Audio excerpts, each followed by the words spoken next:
and welcome to round 2 of the Parenting Roundabout podcast for the week of March 27th. I'm Catherine Aleko, and I'm here with Terry Morrow. Hello. Usually on this podcast, we talk about parenting issues, but once a week, Terry and I like to get together to discuss TV, movies, books, and other entertainment topics because it's nice to talk about something other than parenting for a change. So this week, we continued with our 2 TV series watches, brought one to a close, sadly, which is Shrinking, and then Brothers and Sisters. Sent it right off a cliff, did we? Yes, Brothers and Sisters will never end, so... Oh my gosh. We'll talk about that later.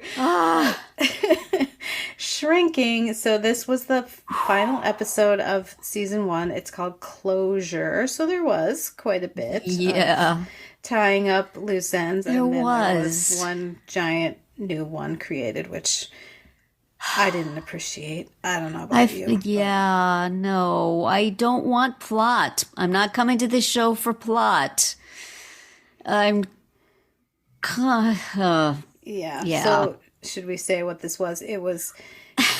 Well, let's get there. Okay. Because most of this was stuff... Everything going their way. Jimmy is getting to be in a good place. Alice is upset about her mom, but then they go through her stuff together, and it's just a real sweet moment. Liz tells Sean that she wants to be part of the business, and he is very sweet about it. We find out new dimensions of Liz and Derek's relationship that honestly I could have done without, but fine.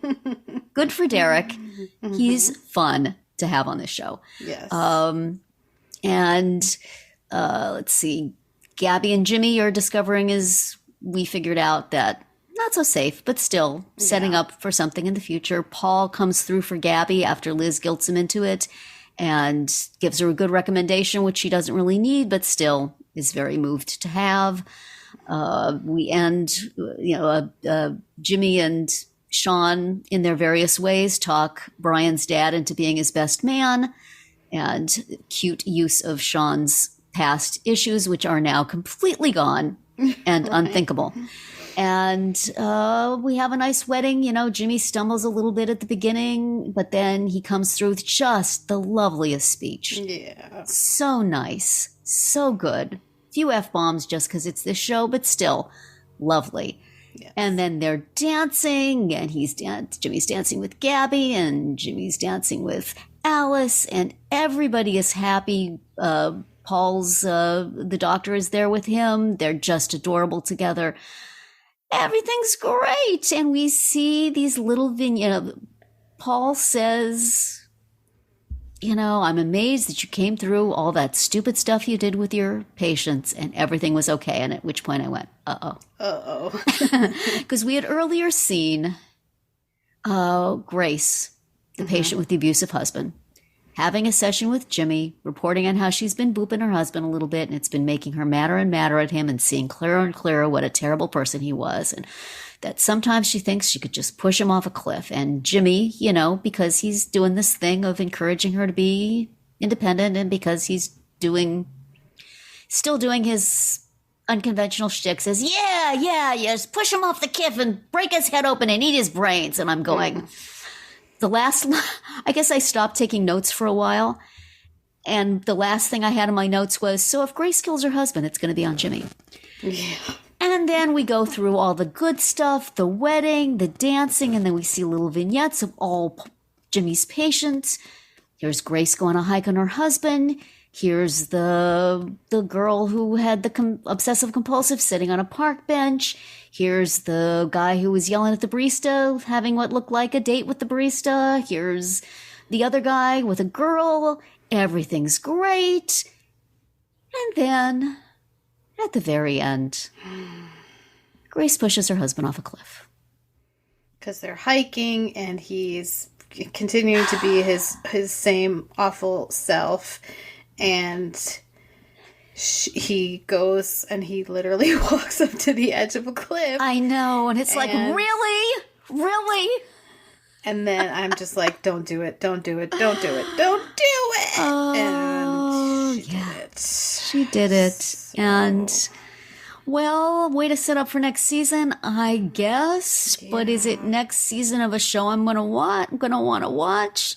I don't know. I like these people so much, and having everything work out pat and happy at the end, I guess, is too much to ask for. But there were enough loose ends. Jimmy and Gabby are obviously going to be a thing, but it's not going to be easy. It's going to be weird.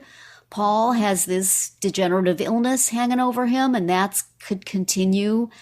There was enough setup, I think, for a delightful next season. And they could have even just left Grace looking at her husband there on top of the cliff.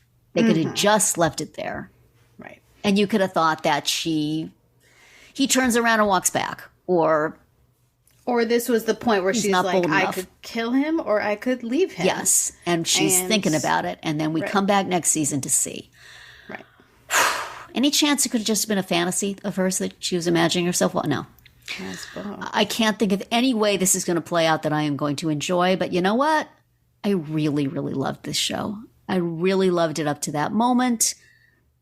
I would go back and see how they're going to deal with this. And really, honestly, Jimmy was completely irresponsible for most of this series. He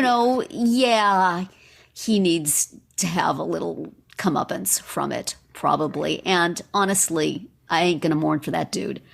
No I mourn only for the trouble that her doing that is going to cause to people I have come to love. Right. So, I don't know. I don't know. Other than that, it was delightful. Yes. And the whole thing with Liz and Derek, it's like, self-deprecating wife with supportive husband is a dynamic I am familiar with. And so it was kind of fun. I don't have, it was just, that was familiar. Yeah. I have been getting a lot of it lately because I've been very hard on myself about some things. And, my husband has been just lovely about pumping me back up. So that was cute. I appreciated that. Yeah, they're fun. Yeah. And, the loose ends were tied up very cutely and sweetly before they massively untied. A whole bunch of bleep at the end.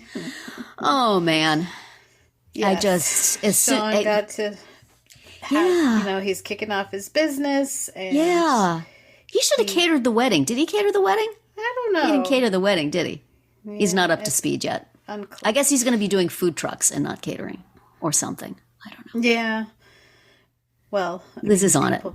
Right. Liz will take care of it. What was I going to say? And he got to use Liz and Derek's magic toilet. That's right. Yes. So when they first did that, I was like, what?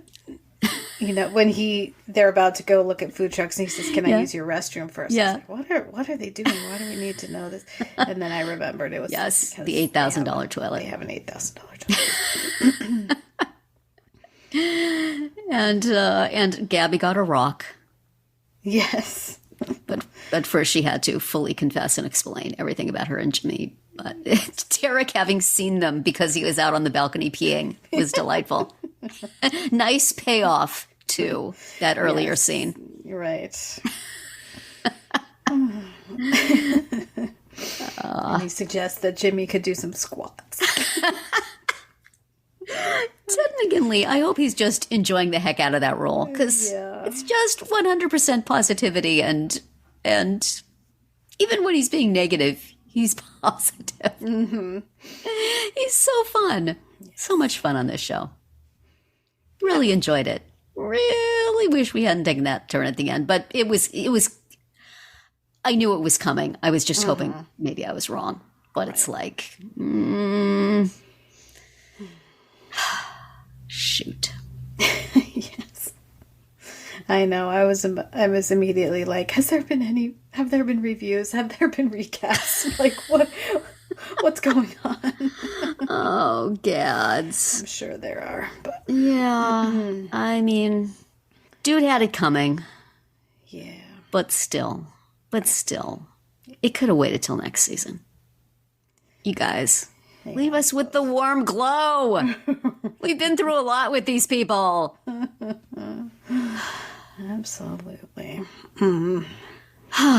Well, So, many people on Brothers and Sisters who could have been pushed off a cliff, and I've been okay with it. yeah. My gosh. Peter Coyote. Okay. So, shall we move to it was Yes. It episode was 21, yes. Grapes of Get us Wrath. into it, then we'll talk about Peter Coyote. Oh my gosh. So the gang is all going to Tommy and Holly's new winery. What could possibly go wrong? Right. Everyone is there except Rebecca is not. And Yes, that's the only thing that didn't get added. She would have. Right. Peter Coyote would have gone for her in a hot second. No kidding. And Kitty was basically taken out of the picture by drugging herself accidentally. So I don't know why. Like Calista Flockhart just wanted the week off or something. 'Cause I wonder. Basically, they just were like, "You're not in this one." Yeah. Except all she did was drunkenly confess to Kevin that she and this Ben and Robert were maybe getting married. Right. And then of course that news immediately went to the entire family. Right. These people have a problem, but and Tommy has been missing for the last 2 episodes, and he comes back at the for vineyard. this. Your family is going to embarrass you, and then at the end, your wife is going to go into premature labor. Excellent, Sarah Jane Morris, baby. What what a thankless role she had. Yeah. I had forgotten what a thankless role she has. Mm-hmm. And she does her darn best with it, but yeah, man, it's pumping up Tommy and really nothing else. And then except now grief, right, and pain. Right. And at least Justin, the wartime paramedic, is there. But it's like, and I mean, there's no other way about it, but Tommy has to like leave her there to run upstairs or someplace, God knows where Justin was, right, to retrieve him. Yes. Here, be in pain without me for a little bit, honey. Right. It'll be fine. Oh, man. Yes. And I just don't think Justin has the training. Yes, that's true. But he is good in a crisis. He is good in a crisis. Yes, that. Yeah, delivered a lot of babies when he was at war. Right, so we're good there in Iraq. Yes. So, but yeah, so as part of the drama that is like, there's drama because Joe comes, because at first Sarah doesn't want to go because of everything that's happening, and Joe says, well, I'll go, and then I'll like just take all the heat, which doesn't work out. And then he takes a little bit of heat and he says, I'm done with this, I'm going. And then he's like, I'm out. Buddy, you know this family. You know these people. And although it does put Sarah in the position of defending him. That's right. Which is maybe not what they had in mind. Right. What else? Yeah, and so Nora brings Peter Coyote because why? But she does. For plot reasons, teacher, obviously. Yes. I just noticed his earring in this episode. It's been there all along, clearly, that he's the kind of dude of his age who would have an earring. But and Holly just, as soon as she lays eyes on him, she's like, okay, I know what I'm going to do. Right.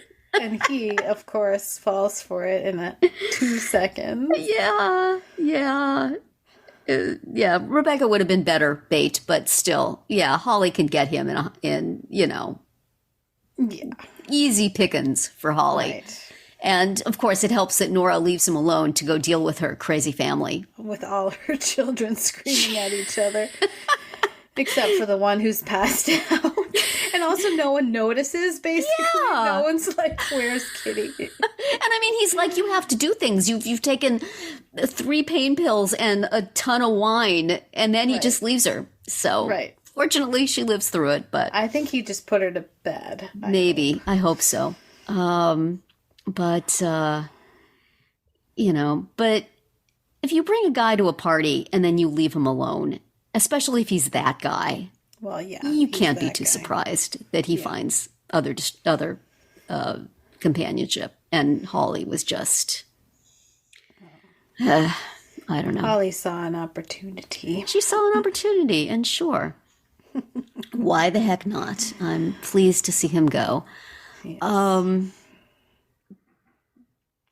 But she did Nora a service. She did, absolutely. By getting her, like, we've been hitting you over the head with this for many episodes. And you finally are going to be like, oh, I see. Yeah, he's such a loser, and he is also so smart. Reciting poetry under the moonlight. I bet that works on all the co-eds. Yeah, the Beatles would not work on all the co-eds. Even Holly didn't reckon. Anyway. But I had remembered this episode as involving a cat fight between Nora and Holly. I had forgot that it ended in a food fight. How delightful was that? And the recurring motif of the cake. Moving from the beginning and then being passed from person to person and then being on the table and Sarah's trying to patch it up and its final resting place. Just delightful. Very, very nice brothers and sisters writers. I will give you credit where it is due. And that then at the end, Sarah was happy with how it ended up. Right. Sarah, who had made the cake. And a lovely plot thread that came to such glorious fruition. But so they snipe at each other, they throw food at each other, and then they kind of make up. Yes. And, and then at the end, Holly says, you do not want my daughter living in your house. Not in the jealous way of the beginning, but in the, warning. Here's a warning. Warning. Do we feel that Nora owed Holly a phone call that Rebecca is here? No. Okay. Because Holly was saying, mother to mother, you should have known that I would be worrying and let me know. And Nora is like, well, Rebecca's an adult. I assumed she would tell you. And if she didn't want to, it was none of my business. Yeah. So, yeah. I didn't think she owed that phone call. Good. I mean, she could have maybe said to Rebecca, does your mother know where you are? But Rebecca could have lied. That's right. So. Exactly. As we are being given to believe she would. Yes. Little snake in the garden. But, so that was very satisfying. And I can't remember, but I hope this is the end of the Holly and Nora at odds. Mm-hmm. You both fell for a guy with good hair. And you both had good and bad. Right. Let it go. Let it go. Yes. Let's move on to other things. Just enjoy your winery. Yes, I have to say, we needed the grammar witch on Brothers and Sisters because when Peter Coyote, the writing teacher, says, I feel really badly. I'm sure you do. You are bad at feeling. That is definitely true. But I don't think that's what you meant. That's not what you meant. Red mark on your paper, sir. Absolutely. So it's just to convince us, if we needed any more convincing, that he is a complete fraud. That he's a bad person. Yes. Oh, and then the ending. Oh, dear. Yeah. There are still 2 episodes left in this season? Correct. There are 2 more. Yeah. So we are going to have the twins. Yeah. Yeah. Next week's bad news delivered a little early. Mm-hmm. So. Yes. Enjoy. Hold on to that fun of the food fight. Right. Because we're going to need it.